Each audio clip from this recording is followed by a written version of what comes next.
Hi, and welcome to another video. Today we're going to talk about mechanics, we're going to talk about consistency, and we're going to talk about intensity. This is the classical pyramid that we teach and learn in CrossFit. So let's dig a bit deeper into this so we can understand it a bit better in the context of CrossFit, but maybe also outside of CrossFit. The first thing that we tend to see people wanting to do is intensity. It's very popular right now. High intensity interval training and high intensity CrossFit, high intensity this, high intensity that. But it's not only in CrossFit. We can take this into the lenses of somebody who is doing running or jogging, for this matter. So most people, they start with the running by starting out with high intensity. I need to start running today. So they go out and they run as far as they can or as fast as they can. And they do this for a while. And a couple of years later, or months later, weeks later, you know, depending on how it looks like, they end up with some kind of trouble with their knees or hips or back or so on. Why is this? Well, this person has neglected the mechanics. So when starting your kind of journey of whatever it is, but in this case, running, you have your initial phase here where you want to work on your mechanics. So if you never did any specific running before, it would be really helpful to actually work on your mechanics in that initial phase. And when you start to get better mechanics, that means you need to know kind of what the points of performance are for running. That means you need to maybe know a bit of the physiology that is required, you know, mobility that is required for running. That means maybe in the mechanics of running, you might need to work on your stride. You might need to work on your mobility, or you need to work maybe even on some strength. After that, you put on some inconsistency and slowly put that into your training, into your practice, and see if you can keep the mechanics the same in a consistent pace, right? And then when you can show that, that's where we want to try out and check out our intensity. And kind of test our system.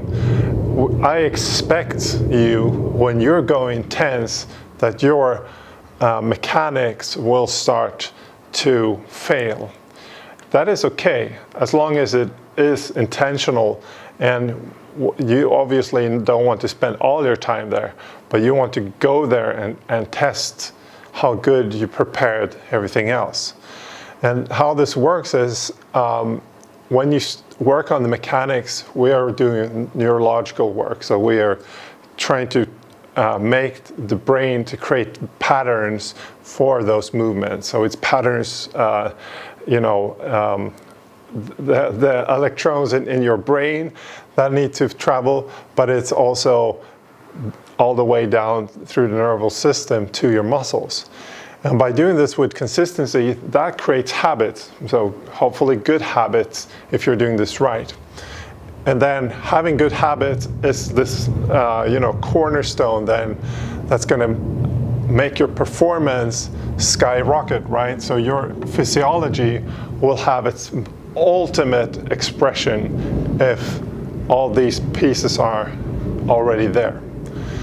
Now, the body is developed to be resilient, to do a lot of things in strange positions.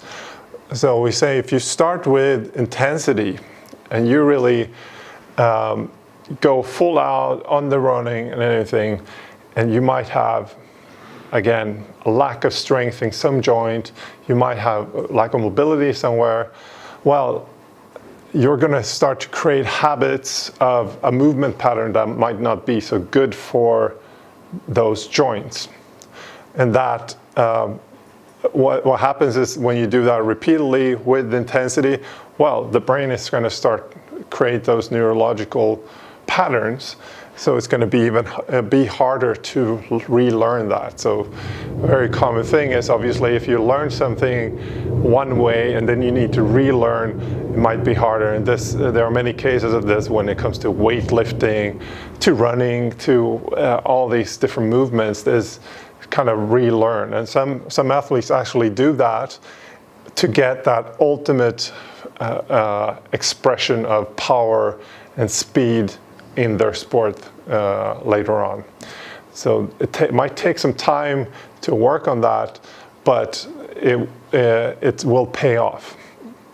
We can take one very simple movement that you can train on or practice on at home, just using, a dowel.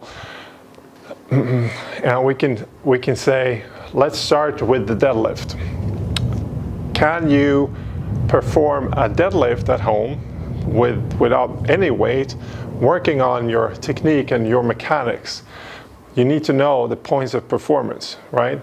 You need to have a back that is straight, meaning maintaining your lumbar spine. You need to have your shoulders slightly in front of the bar. You need to have the weight in the heels, and you need to raise the bar at the same time, or shoulders and hips at the same time, all the way up to your knees. Check that. And can you come up and fully extend?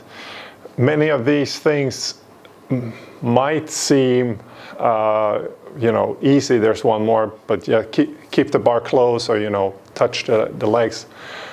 But can you do this at home and demonstrate like a perfect deadlift at home, just with a PVC pipe or a broomstick, and work on that consistently? And you can do pauses. You can pause in every position and see that you're actually performing those points of performance. And then you start to increase the speed and the load.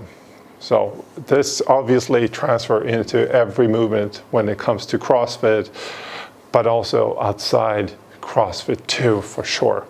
But yeah, I hope this was a bit helpful for you, kind of to reevaluate if you have any problems with, getting more weight on the bar, getting faster at running, better at jumping.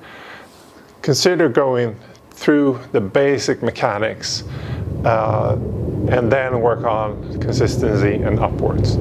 Okay, see you next time, and thank you for watching this. Leave a comment if you like this, or if you have something to put into this. I'm very happy to hear your input. Okay, see you next time. Sayonara.